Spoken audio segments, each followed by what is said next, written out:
Sit on the 40 acres on campus grounds. We gather round, discussing goals and dreams and life's adventures. The Texas Longhorns, they're the talk of the town. Podcast tales of the 40 acres, where we dive deep into the game day stories. From touchdowns to heartbreakers, we discuss it all. Texas Longhorns glory. We gather round each Thursday night, talking sports, it's so alright. From football to basketball, baseball to softball, Tim Wayne and Harry, we cover it all. Sports talk is our passion, our delight. Thursday night at 8:30, we unite. We discuss the scores, the plays, the teams who might. Let's dive into the game, let's ignite. 12 conference champions.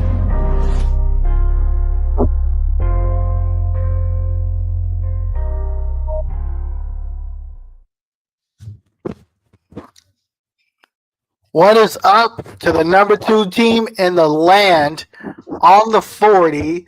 Like we said, everything is going exactly as planned. Quinn Ewers is right now playing arguably the best quarterback in college football. Texas goes into Michigan. We talked about it Saturday. Dominates the Wolverines. Wasn't really close, beginning to end. But hey, we'll talk all about that. Let's introduce the guys. This, of course, my guy Tim Lane, and this is our guy Coach Dub. What's up, fellas? How y'all doing tonight? Man, I'm good. I'm ecstatic, man. There's some things I like to talk about from a defensive standpoint. I was expecting a win. I was not expecting the win to be this large and this dominant in this fashion. So major shout out to the Longhorns. A shout out to the fans for traveling out there. It's really cool to see everybody traveling up there, getting it in, and having a good old time. There's one thing we know about Texas. Texas travels well, good, bad, or ugly, right? Yeah. This fan base travels, and while I have not gotten an opportunity to go to a Texas road game, and that's what we'll call them, I know for a fact that they travel very well, and it looks like they travel well. Steve Sarkisian is, very proud of this team and the way they perform. This was we could talk about all we want about Michigan losing coaching staffs. Like, now everybody wants to make the excuses that we've been talking about for 8 months, so they're not going to get away with the backpedals that they do. But that's neither here nor there. Let's talk to our guest, Coach Will, Coach Dub. What's up, man? How you doing? I'm good, man. Appreciate y'all boys having me on again, man. Always a good time to have you on. Welcome back. We appreciate you coming on. We're going to talk some ball. We're going to talk some what you saw, what you didn't see. Coach, the last time we had you here, one of the things we talked about post-show was how the secondary was coached, and I'm very interested in taking what we saw last year and kind of has it improved? What are you seeing differently? So we'll talk about that here in a second. Let's pay some bills. I'm very interested to see your insight on that. But fanbattlesports.com, where you can get the latest and greatest on the Colts, the Texans who beat the Colts. Thank you for that. 11 straight years we haven't won a season opener. The Titans still eat mayo because they let a rookie quarterback for the first time ever since 2003 beat them. And also, of course, the Jaguars, who they can hold lead theater. Anyway, fanbattlesports.com. Also, if you're interested in starting your own show, go visit the Contact Us tab. Get all the information. We'll set you up with everything that you need. fanbattlesports.com. By the way, if you guys are Titans fans, number one, that sucks. Number two, the Titans are the first team, I think, since 2012 or 2000. It's 04 in the last 14 years. The Titans are the first team to get beat by a rookie quarterback in his first start. So congratulations to the Titans. You will be praised with the handsome reward of having a rookie quarterback as your starter next year. So that is already something that is in existence. Cool. FanBattleSports.com. Anyway. Follow us on Twitter at LHFanBattle. We're doing very good out there. We really appreciate the support. I talk to Smack. Tim asks the questions and gets the engagement, and we have a good partnership going. So follow us at LH Fan Battle. 1, 100, 1,000, 10,000, 1,000,000, 100,000. Don't really care. You say something stupid, I got you.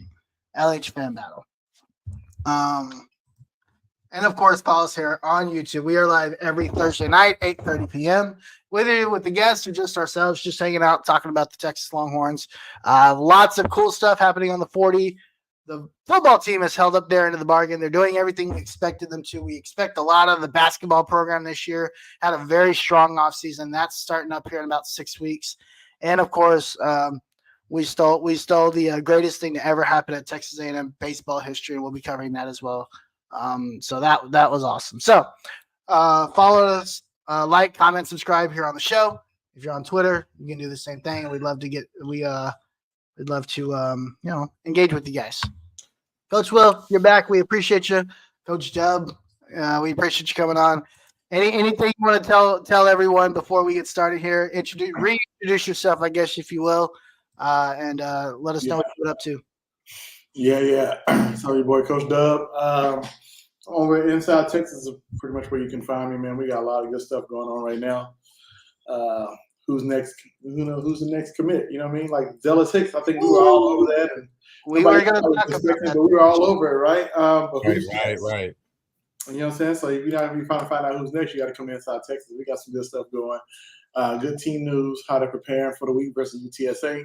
Even though most people don't think it's a big opponent, we're talking about it, giving you depth, insight. But yeah, you can find me there. Find me on Twitter, Coach Williams II, man. And yeah, man, I'm here to talk some ball, bro. I can't wait. Last time you were here, you guys had a two for $1 special. You guys got anything like that for Inside Texas right now? I want to say that promo went away. I think we had a promo where you got 50% off if you signed up, but I think it's all right, man. Yeah, most people missed that. Oh man, you sign up, yeah, man, you get 50% off. Like, can't beat it. Well, yeah. I mean, 2 months for $1 was pretty sick too. So that is pretty dope.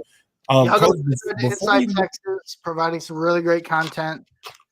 Coach Dub and the crew, and we appreciate you coming in. All right, gentlemen, let's get to it. Texas wins, really beginning to end. The game was never close. We never expected the game to be close. I thought, Michigan would. Actually, they did. They'd get a late score late to make it closer than it really was, and they did get a late score late to make it, closer than it really was. The score is not telling you what happened. Tim, just real quick, we kind of had a post-game show on Saturday. Any final thoughts that you had after going through the game on Saturday? Well, I went back and watched it. I want to talk about Colin Simmons. And how for him to be in his second game, how impressive he was. He had 1 sack, 5 pressures, 5 QB pressures. That stuff like that you don't really see from people that are just now playing their second game of college football in an environment like that. He is going to be something special. I think with these add-ons that we're getting of Josiah and Zealous and Zealous Hicks and things like that, I really think that Sark is building something special here. From a defensive perspective, I know what we've seen in the last couple of years from an offensive perspective.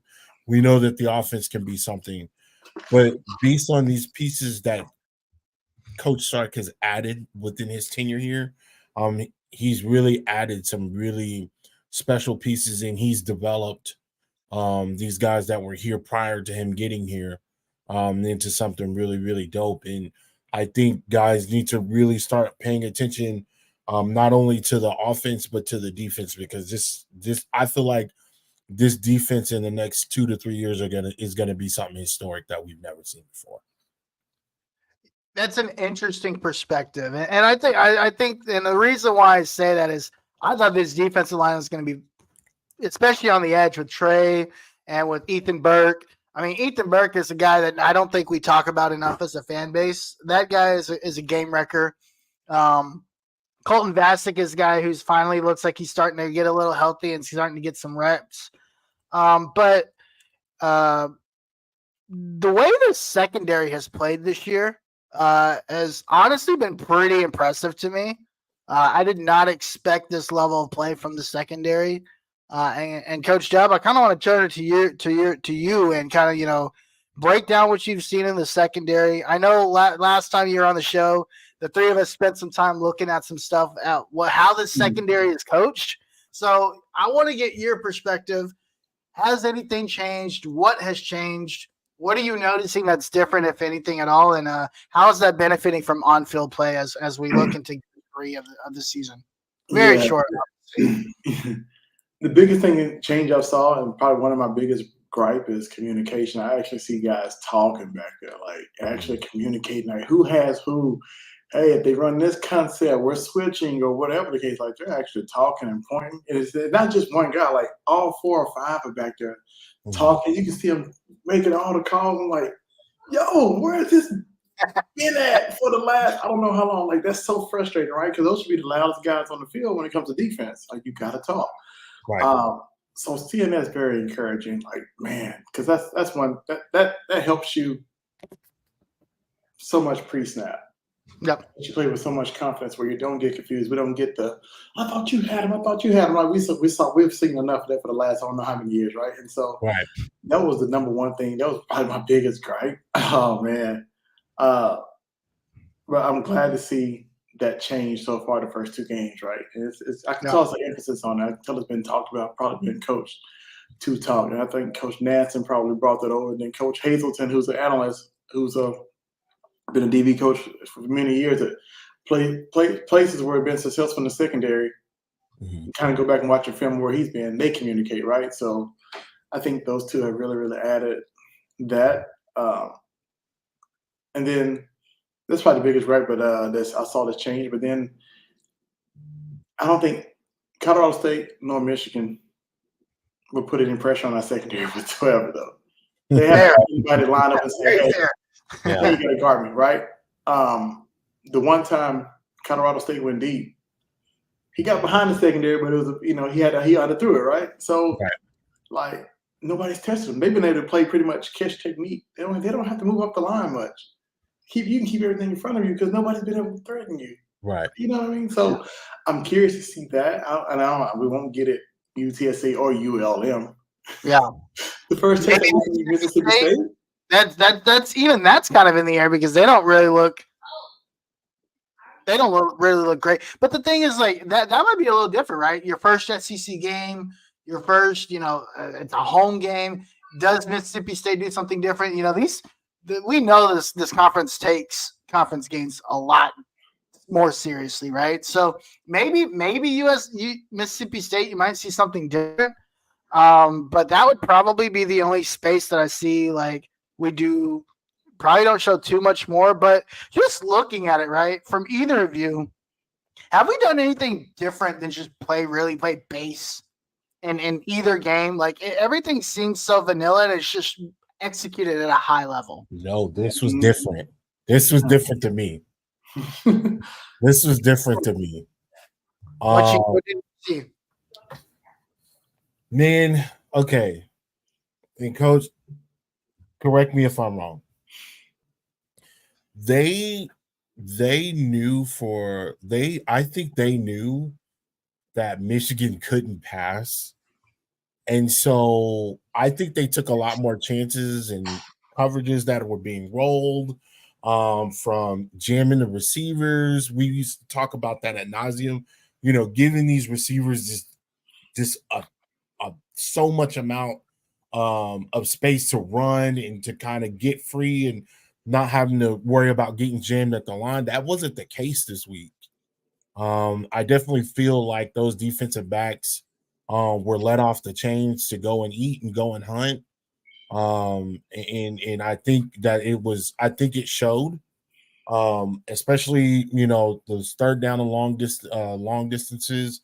You didn't really see too many of the defense backpedaling, trying to cover or anything of that nature.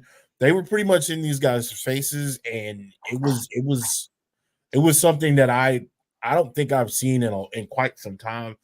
Coach, I wanted to ask you in the regards to the difference that Andrew Mabuka makes being inserted into that lineup. What do you think his impact, being there, having some seasons under his belt? What do you think that what do you think about him being inserted into that starting lineup and how he's changed up how he's added on to the defense per se? Yeah, I'll answer that one. Then we go back to your first point first.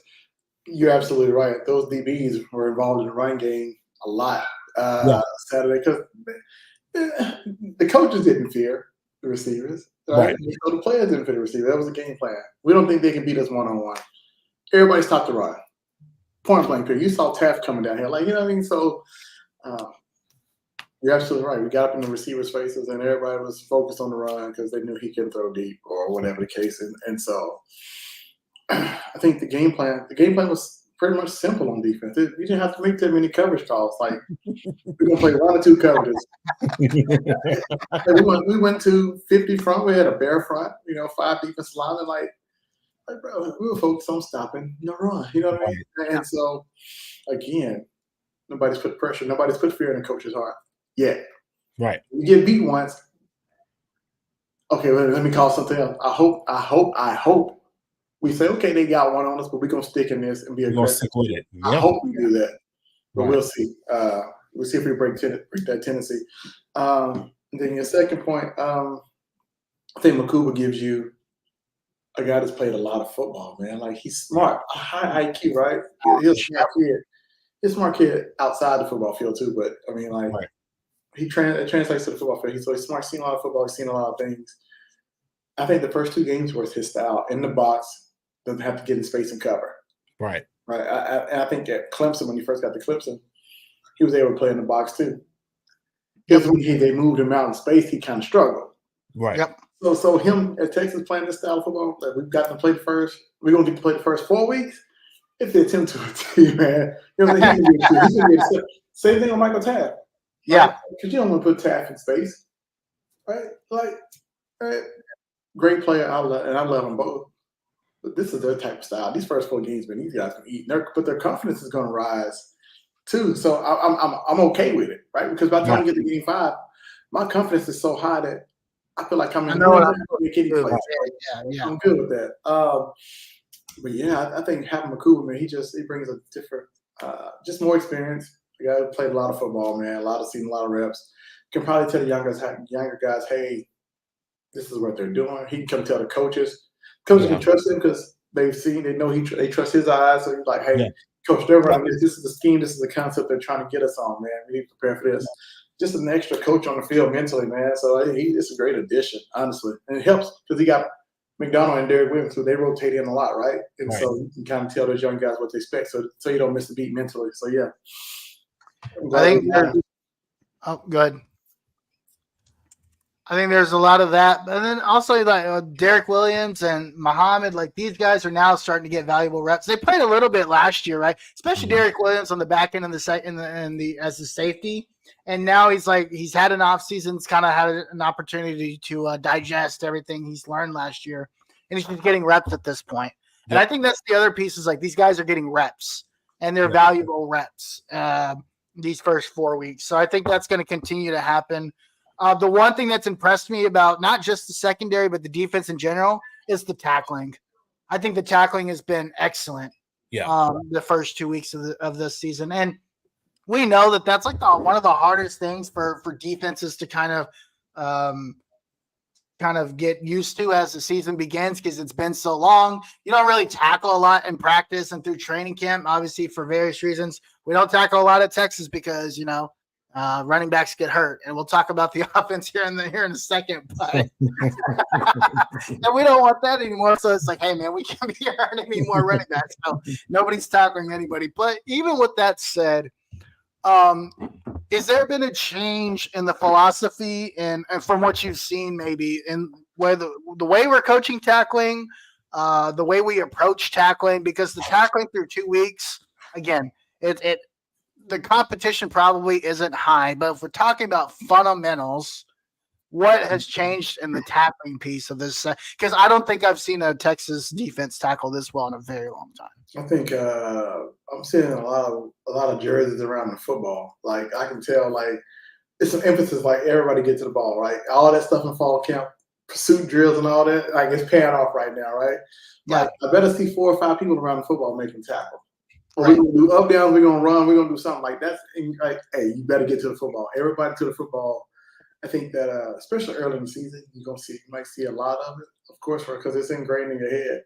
I hope it continues through the season, too. But I think everybody's kind of getting to the football and taking good angles. Getting there, like you said, I haven't saw many missed tackles, especially out of They're 3 in week 1. I don't know what the count was this week. I was trying to find it and I couldn't. I think there were 3 in week 1.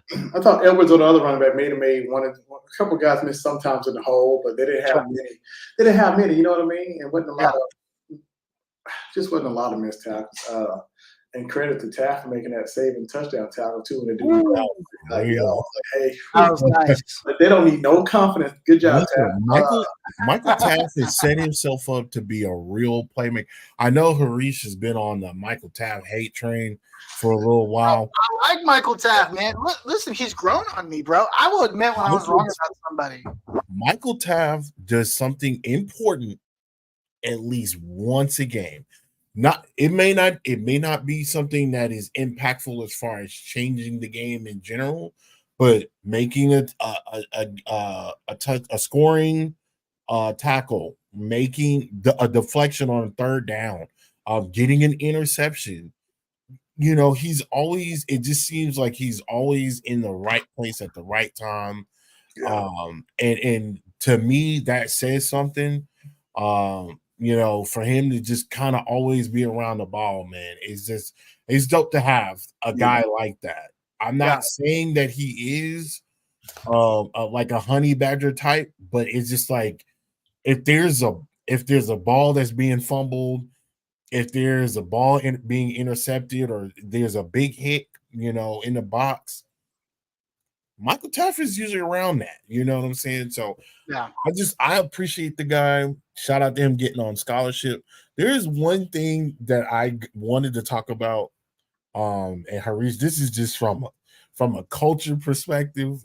So you may not be able to agree with this, or you may not be able to resonate with this. No, probably not. I know you will. But they showed some previews of the game before the game started, and these boys came out to Lil Boosie set it off. When they came out to that, listen, I ain't gonna lie. After watching the game and seeing that, I look at this team completely different now. That's a completely different mind frame.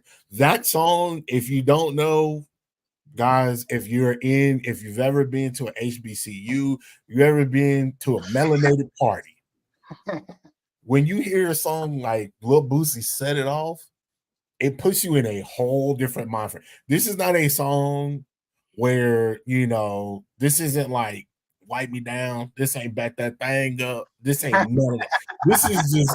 This is about straight up beating somebody. Yeah. And they look like, when I looked at that and I looked at the Michigan players come out, because, you know, they come out the same tunnel. You know, they share the same entrance. So it's visitor side and then Michigan side. When I saw that footage and they stood there and watched Michigan walk out, I said, oh, no, it's a different team. It's a different team. This team is a team of dogs. That's an attitude set. That's a culture and attitude mindset, though, right? Look at how long it's taken for one coach to build that mindset. And Laz, we talked about this last week as fans. Like, as the moment, as this shifts within the program, right? They're taking another level. The fan base has to do the same thing. Like, we got to get rid of this. Like, oh, I'm worried about beating this. No, screw that. I was ready to go into this game last week. I had zero fears that we were going to lose this game because I have that much confidence at where the program is at this moment in time, right? Yeah. I have no fear of anybody in the country right now. I don't care if you're Georgia. I don't care if your name is Kirby the Dreamland, Kirby Smart. I don't care what your name is. I do not fear you. And I think it's because Sark has built a culture. There's just like you talk about coming out to Lil Boosie, right?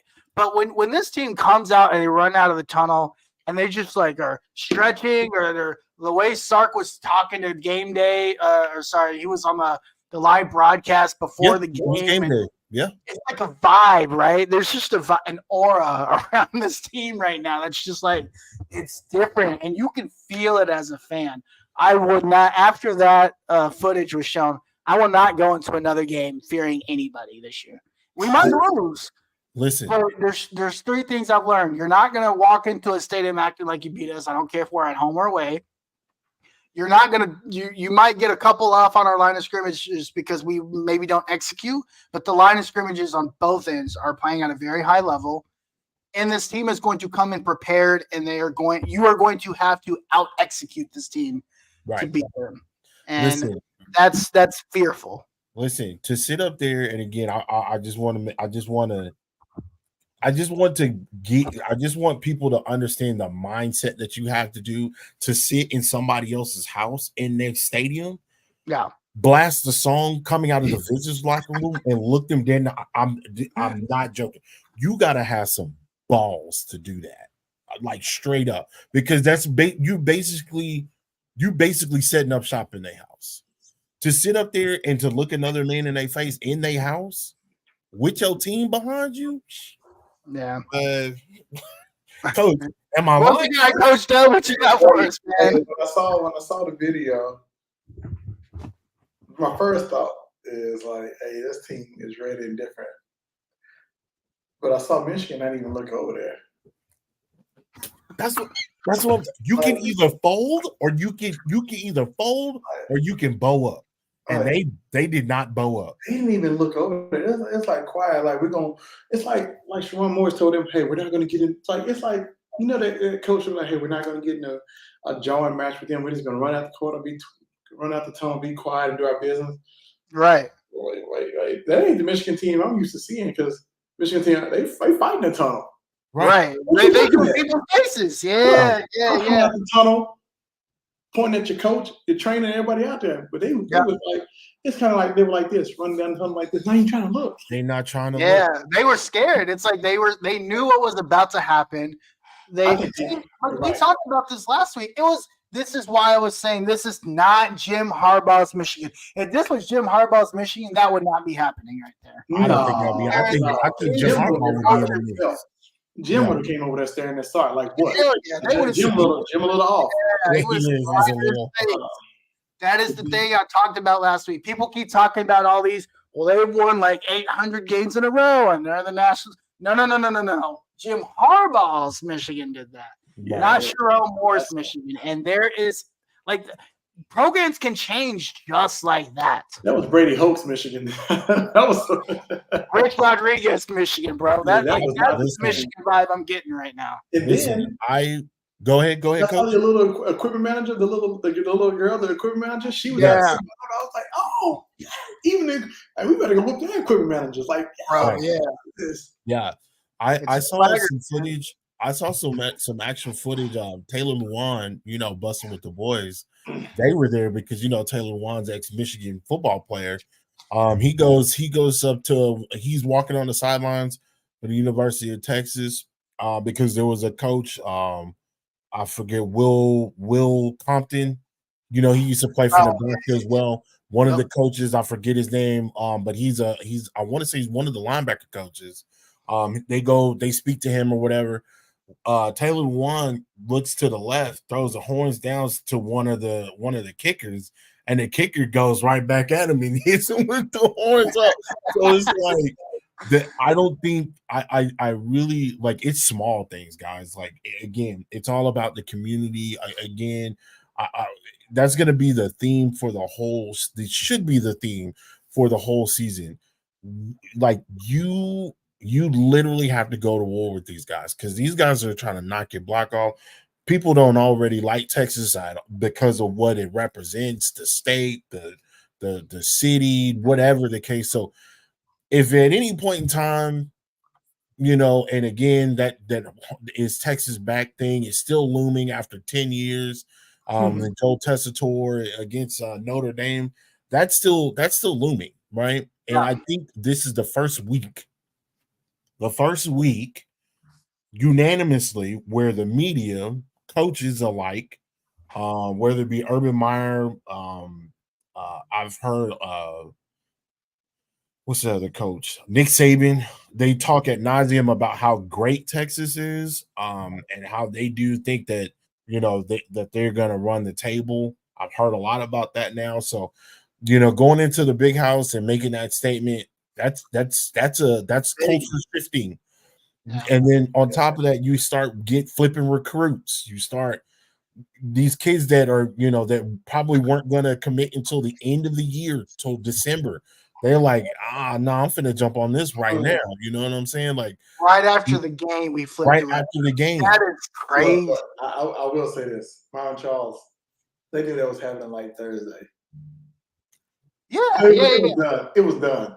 Oh, it was But already done. it's all about time. But we know that now. But in the moment, So Yeah, in the moment, we don't know. like, it's almost like, now watch what I'm about to do. Watch what we're about to do on Saturday. But thank you for flipping to us. Let me show you why you should. let me show you why you did what you did. committed to us, right? So Right. I get it, Yeah. and I think winning always helps because we see what's happening in Florida State. We're losing. They losing everybody. You know what I mean? Florida State losing everybody. So it helps to win. The team, like I said, it looks different and it feels different right now. I don't think you probably had this feeling in a long time. You really haven't. For me, And for us, we deserve this feeling. As Texas fans, I don't care what anybody says. Y'all can, man, kiss my ass. We deserve this feeling. Coach, I do have a question for you. How do you think this impacts? Because I know you guys at Inside Texas, y'all do a lot. Y'all keep in contact with these guys and these kids, and y'all have developed relationships with a lot of these guys. How does this impact recruiting from incoming freshmen to guys that may be on the border? They don't necessarily know what they want to do. They've got other visits that they want to take later on this year, but they have Texas on their board. What does this do for those guys that are that don't necessarily know what they want to do, or guys that may have committed and might be rethinking?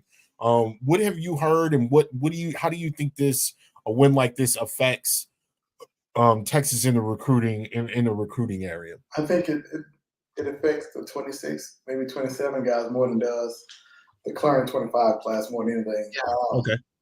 The younger guys are more, I would say, emotional. Like, and being like that on a roller coaster emotion, like, oh, Texas, oh, okay. But 25 kid they'll spend time building relationships with so many staffs. They kind of know where they want to go, and they know where they fit on the depth chart going into the next year. Right. Okay. Like, with Texas, you trying to flip me. You playing all these freshmen though, bro. You good. You might be good for a while, but I can go over here and play right away. I'll play against you. I'm good with it. So I think it depends on the kid individually. But I know a lot of 26, 27 kids are excited, right? Like they're trying to go to a UTSA game this Saturday. And like, y'all want to see that, but they want to be around the program. So they want to be around the program. Okay. The buzz from winning is there with the younger group more than the 25 kids, honestly. Okay. Because you can always impress the younger kids because recruiting is almost new to them. So early, yeah. And they're riding the wave. They're riding the wave. So I think it affects them. And those who are committed to Texas now, I got a lot of, like, I talked to Elijah in the Bo Barnes. He's like, shit, I expected that. You know what I mean? Okay. Yeah, that's why I'm going there. You know what I mean? Right. Okay. So you got that. And so it's just a roller coaster, but it affects the younger ones more than the ones at 25 class, though. Okay. Is there anybody in the 25 class that might take a look at this at Oregon, DeCorian? That might be looking at this and be like, we knew what happened, but God, look at what Dylan Gabriel can't even throw a 5-yard slant right now, and Quinn Ewers is he's moving 5 yards outside the pocket, throwing across his shoulder into the middle of the field and hitting receivers on holding penalties. Like that's got to mean something. And if Quinn Ewers is doing that in year 3, like we said all offseason, 3-year quarterbacks are crazy under Sark, and we're seeing it already. Guess who's a 3rd-year quarterback under Sark next year? Man. That's a good what question. does it do for situations like that? I would say in his situation, nothing. Honestly, I got to be real because he's going to go to Oregon to be the man next year. Yeah. Or he can come here. Yeah, he can come here and play. He can play him. He can get rotated in. Yeah. Blowout games. But as we saw even in Michigan, only main 3 receivers played until it was late. Then they put Wingo in. So that rotation, we're playing everybody the first game. We're playing everybody. Yeah, Sarkis playing rotating. And you get to Michigan, and that rotation closer and closer. It's going to be the same thing every single year. He always plays the older receivers. It doesn't matter how talented the younger guys. The younger guys will get some snaps. Ringo get his snaps. Yep. Yeah. Like, even against Michigan, he got in the game late. He made the most of it with the reverse. Right. But didn't need to though. He's going to need to, right? Sarkis always going to play older guys. So it's like, why would DeCorian come here where he can go be the man in Oregon right away? In a system that a kid that's from Texas, Will Stein, you know what I mean? Like, so I would say I don't think it has much. It doesn't affect him. It's just like shit. I'm going to Oregon, be the man. We're gonna win the Oregon too. You know what I mean? So just Right. if something drastic happens at Oregon where Lanning's not there next year, the whole thing, hey. Everything can change in a whim, right? 'Cause we've seen that. Like every one move happens, a Billy Napier gets fired tomorrow, and all of a sudden the whole entire landscape gets changed. Or So- that level above college comes knocking. Hey, sorry, hey, so you got to worry about that too on the flip side because now we're Oh, successful. yeah. No. NFL college, so you got so much. It's so much. It's just a different world we live in. Yeah. Sweet. So real quick, and I'm going to share our top 12. We're going to do a top 12 every week now. It's just going to be what we think the top 11 are and the best rated G5 team. The reason why we're doing this is because this is similar to how the playoff is going to work, right? And so we want to mimic that throughout the entire season. I hate the AP poll anyway. I just love it now because Texas is number 2. They actually did something right. They didn't keep Texas behind. I was like, nah, they have to put Texas at 2. So I'm going to share real quick both of our top 12s. And I want to get your reactions, Coach, and we kind of go from there. So this is that's Tim. This is Tim's top 12.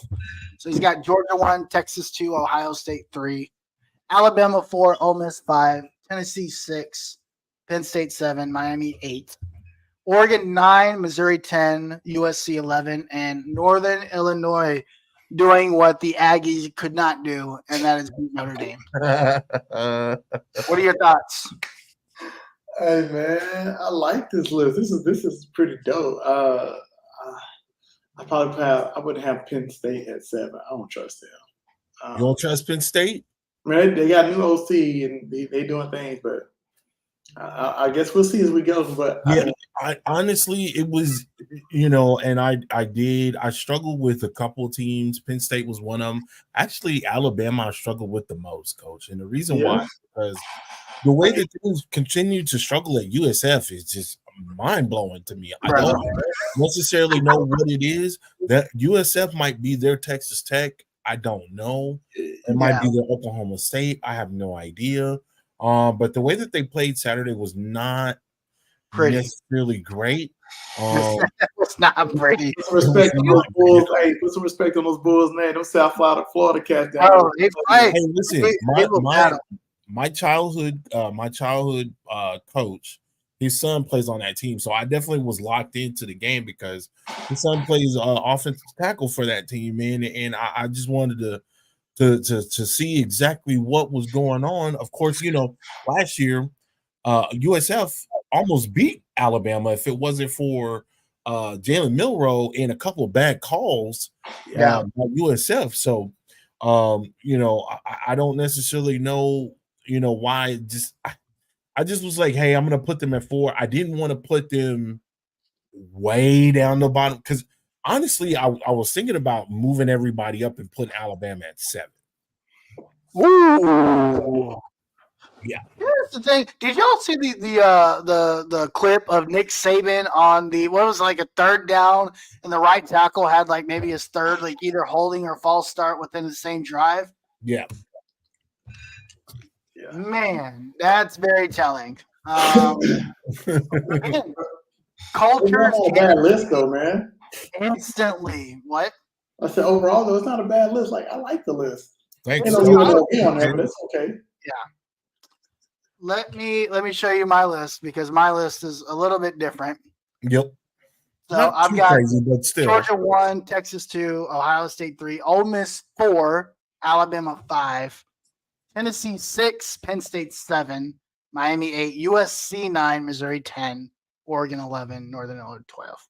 Here's my thing. I look at Oregon and I don't see a top 10 team. That doesn't mean they won't get there. That doesn't mean that it won't build over time. That doesn't mean all of a sudden his wide receivers realize that he's a lefty, so they help him, catch balls differently. I don't know. But right now, through 2 weeks, looking at that team and facing a Boise State team that has probably the best running back in college football right now, that does not – and then that game versus Idaho still sticks out like a sore thumb to me. Both games at home. They just don't look good. I'm bought into the Cam Ward experience. I think that dude is for real. That's probably the best team in the ACC, and it's probably not close. And I think, when Lincoln Riley fired his best friend to be the defensive coordinator, I think something changed. I think this team is going to be very good. And I don't think it's talked about enough within a very stacked Big Ten. Like you, Coach, I mean, I'll put Penn State at 7, but I don't trust them because James Franklin hasn't beaten anybody outside of the same 5 teams he beats every year and has 601, but then 0-7 versus anybody that matters. And I'm a sucker for the Luther Burden and Brady Cook experience. I think that offense is just that good. They lost some pieces on defense, and we'll see how they go. And there's a team on here that's about to get really tested. Okay. And I want to say it's Oregon. I can't remember who, but they're who was it that we looked at, Tim? Where we're really going to find out about this team because their October was crazy. Yeah, it was definitely Oregon. They have a number of teams that they have to face, starting with Ohio State. I think they're early October. They got Michigan State October 4th. I know that one for sure. And then so they have a long stretch. I want to say it's Ohio State, Purdue, Illinois, Michigan, Maryland, Wisconsin, Penn State, something crazy. They had some crazy. Yeah, it's gonna be. That's not gonna be easy for them. Even with a team like Illinois, Illinois at times we've seen it in the past. They'll sneak up and they might grab one. They might go into Wisconsin, or they might sneak into a team like USC and walk away with a win, or push them to the brink to where it might even go into overtime. So these aren't teams that are just pushovers. They got Ohio State comes to them. I know that for sure. Yep. That's going to be on October 12th. That's a crazy day. That's going to be a great day. October 12th is a wild week. I don't know what I'm going to be doing, but I know I'm going to be glued to a TV from sun up to sundown. October 12th is the reason why these conferences changed the way they did. It's for weeks like that. But yeah, I think Oregon's going to be tested very well. I think USC is going to be – the Big Ten is just going to be tested right across the board. And so we will learn by November what that conference is about. Mm-hmm. And just like we talked about with Michigan, they did not look good week 1, and it was obvious when they played somebody that can punch them in the mouth. Some of these teams do not look good, and I just want to see what it looks like when someone has the ability to punch them in the mouth.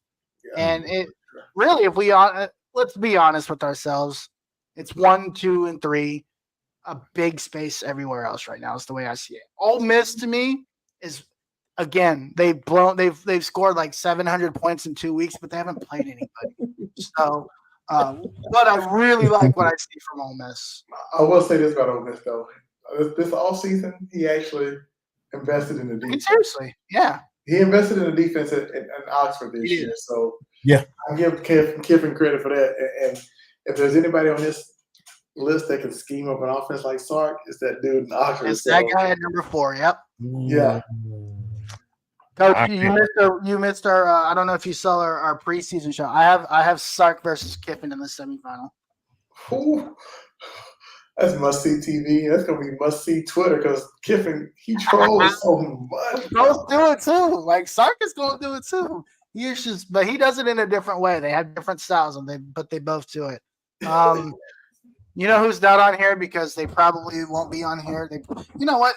Oklahoma fans probably have quit the season at this point looking at this in 2 weeks. And Connor Wegman is questionable because he is afraid to play in this offense at this point. So, Texas, they've got a long way to go. This team looks very impressive. It definitely is in my mind, the second best team in the nation right now. Ohio State, you can make you can't make the argument because Ohio State can't even go into Michigan and win a football game. They haven't done it in 5 years or 4 years or however long it's been. So It only took Texas one shot to do what Michigan hasn't done since 2018. I got a hot take for you guys. I got a hot take for you. Tulane will beat Oklahoma this weekend. That's not a hot take, bro. Have you seen Oklahoma's offense? I have Tulane beating Oklahoma Tulane too. will beat Oklahoma this weekend. I think I have Oklahoma losing 3 out of the next 5 games. I think Oklahoma is going to be they're going to be on a 3-game skid by the time they get to Texas. I don't want that though. I don't. Of course I not. want it Of either, course we don't want that. We Can want you Oklahoma to do? be good because we want that. We need the win to make it a. That team that's always bad and underdog going to that game for some reason always plays lights out. I don't want them to be on those Yeah. Yeah. I don't want them to be on the skid. Red River is tricky because we've seen a awful Texas team with Case McCoy go into Red River and beat a very good Oklahoma team. So Red River has different vibes, man. You just don't know, but still, my Jesus, I get Jackson Arnold. It's his first year. We did what Jackson Arnold is going through, and Oklahoma fans are going through with Jackson Arnold. It's the same thing we went through with Quinn Ewers 2 years ago. Now, is the trajectory the same? I don't know. I actually think though that like Quinn Ewers played some really good football, and his was more. You could argue his was more injury related, like some of the struggles we saw. Yeah. More than it was like him just not being very good. But the problem with me and Jackson Arnold is you're struggling against Temple. Like they're like what, like 20% on third down efficiency at this point. And they've only played Temple and Houston. And they barely beat those 3 third downs all season so far. They beat Temple 51-3, and they beat Houston. They barely got out of Houston, boy. They should have lost. That game if Houston has a halfway competent quarterback and not Donovan Smith, who had one good game in his life, they probably won that game. You can say that. Well, you could say the same thing about Fresno State against Michigan. If Houston has a linebacker or safety lined up in the right spot, okay, fair enough. Touche. All right, let's shift gears to UTSA. You know, we don't really have to dig too deep into this because there's not much to dig deep into, but we do have to talk about rat poison because that is probably the key to the week. Talked about it last week and said, hey, I think we're going to go into Michigan and we're going to handle our business. But what happens this week and how does the culture, how do you shift your focus back to saying, okay, this team might not be as good.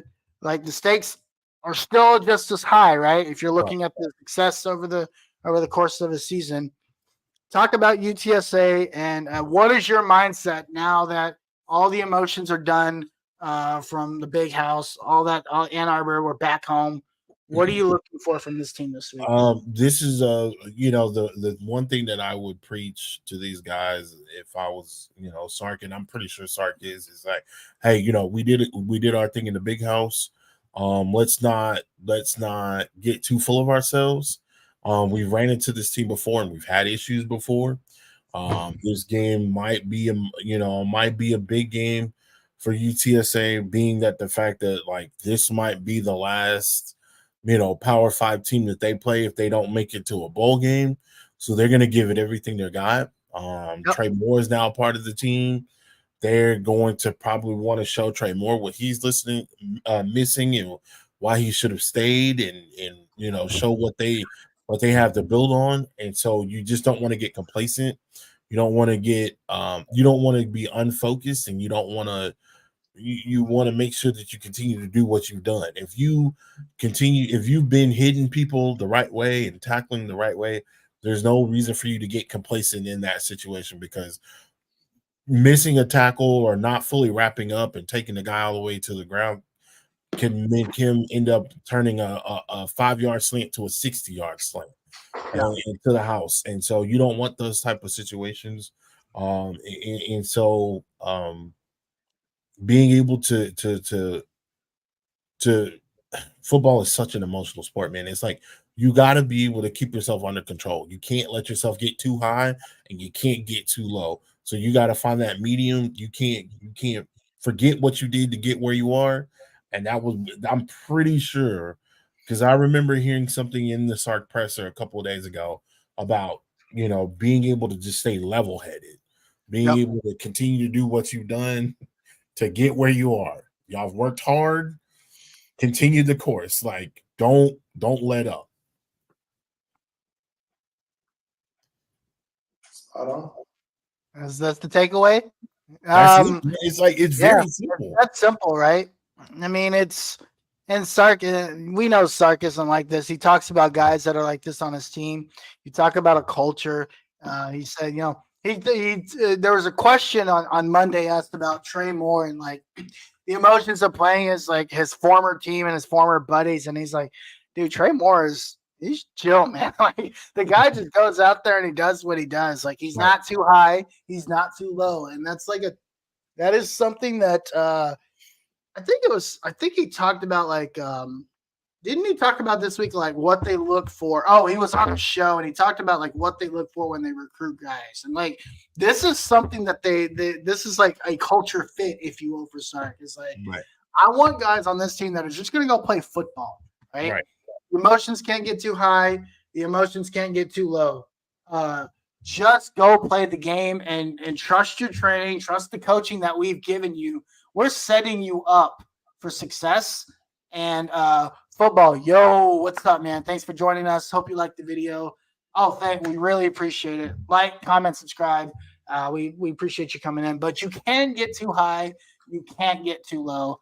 And I don't have any doubts that this Texas team won't do that this weekend. Yeah. I'm gonna be honest with you. I respect to Jeff Traylor. He'll come back home. I'm sure there'll be some kind of like welcome back for him coming back to Austin. Yep. Actually, they came in last year, didn't they? Or did we go there? I think 2 years ago they came, right? They came 2 years ago. Yeah. Okay. Yeah. Cool. All right. Well, if this is the first time like in Austin since leaving, then welcome. All right. Well, there'll probably be some sort of like welcome back, right? Because Jeff Traylor, we talk about guys that have helped set the foundation for this tournament. Jeff Traylor, Traylor was part of that. Yep. Do y'all have any predictions? Go ahead, Coach. I was gonna say I think this Traylor. Well, you probably already mentioned it. This is probably Traylor's last year at UTSA anyway. He's going to a P5. I think definitely going to P5. Come on, man. Let us know. We know. There's 30 guys out there. And this game is Texas versus Texas. And you kind of mentioned it already.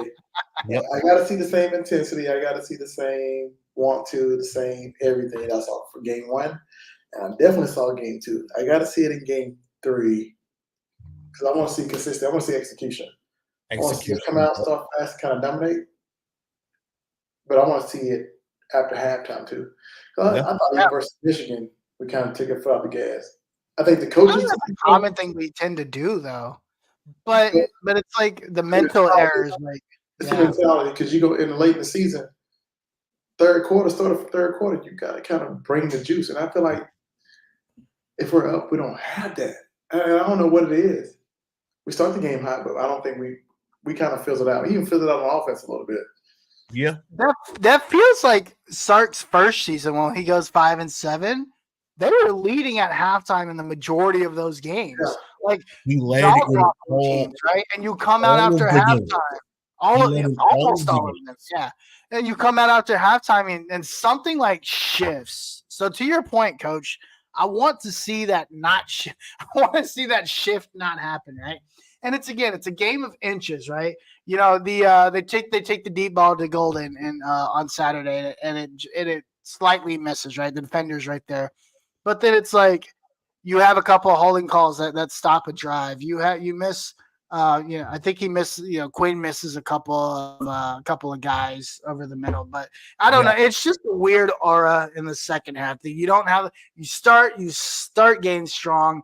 You come out looking like these guys. The opposing teams know that they're going to get dogged, and then you come out after halftime and it's like, all right, well, we don't need to dog you anymore because you ain't going to dog back, so we're good. And that mentality, that is, I don't know if that's a mentality. It's just like maybe it's just bad luck. I don't know what it is, but to your point, I want to see us put up 3-4 scores on that second half. I want to see like 60 points this week. Okay, like, if we're talking about a prediction, right? I want to see another convincing Colorado State type win, but it's like you played 2 halves and you played consistently a 60-minute game regardless of the score, right? Yes. And the intensity the entire 60 minutes. Yep. I think that's fair. With that being said, speaking of scores, do you guys have a score, a prediction? Here's a question. Does Quinn Ewers throw for over 250 yards? Yes, I think he does. Or is the game is so far out of reach that, like the last 2 weeks, he doesn't have the opportunity to. Listen, I prize pickers, he's killed us the last 2 weeks. Listen, I think I'll start it off then. I think Sark ends up pulling Quinn in the middle of the third quarter. I think Arch comes at that point. I think they swap out the defense and the offense, and they get those secondary guys in. They get those young guys in, and they get them, some actual game time. I'm looking at this game. I'm saying 48, 15, 48, 17, somewhere along there. I don't see them really putting up anything, maybe a late score at the end of it. But for the most part, in that first half of that game, I definitely feel like Texas comes out and they roll. They put the ball in the air. They put the ball on the ground in the second quarter, and maybe get a couple of turnovers in that situation. And then from there, mid third quarter, we start to see the second guys and Arch, and then those guys roll up in there. So, what you feeling, Coach? Oh man, I don't think UTSA can score. I don't know. It's going to be tough for them to score. They turn the ball over at a high clip, and they could barely score on Texas State. Texas State is in a dogfight right now with Arizona State. Hey, GJ, that game looks good, man. That offense looks good. Pack your bags, GJ Kinney. He get a new job too. They look good. I think I see it. Let's go 60. Let's go 65-10. How about that? Ooh. No, I think we scored special teams and defense against them because they turned the ball over and then the special teams were just better. Right. Okay. 65. Like that. Those are the only points it's gonna. I don't think UTSA is gonna score at all. Well, you're saying 65-0. 60. I give them 10, man. I give them 10. No. They might score late. Confidence.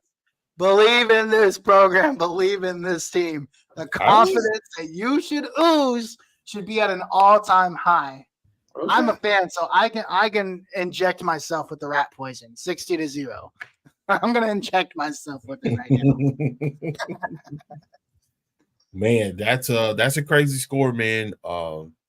Just for y'all that are listening, make sure y'all give us y'all's what y'all think is gonna be the score and predictions. Make sure y'all let us know in the comments below, man, because that 60-0 is just crazy. I mean, I said 56 to 10 that first week, and I wasn't too far off. No, you weren't. To be fair, I had 30-20 last week, and I wasn't that far off either. Nah, you weren't off. You weren't far off either. You kind of been on a roll here on the cool. You kind of been on a roll. So I already know what's going to happen. So I don't even need to watch the game. I already know what's going to happen. Man, I'm definitely going to watch it. I definitely want to watch because there's some guys that I think Texas could also steal from that defense. Bro, that's facts. They already did it once, so it's now saying they can do it again. All righty, guys. Well, we've hung out for quite a while tonight. Coach Dub, we appreciate you coming in. Yes, sir. Before we head out, where can the people find you? Hey, man. Hey, look, can find your boy Inside Texas, man. Like, we got it going on. And then find me more on Twitter. Coach Williams II. I'm always on Twitter. You'll see me going live. Got a couple shows throughout the week. Got pregame and postgame for Texas games. So y'all can find me on Inside Texas on YouTube. And I know this is sports, but if you're out there, you're listening, you're watching. I'm actually going to post a link. We got a single to a CD that's dropping here soon. Oh, so you stepping in the studio? Listen to, man. You stepping in the studio?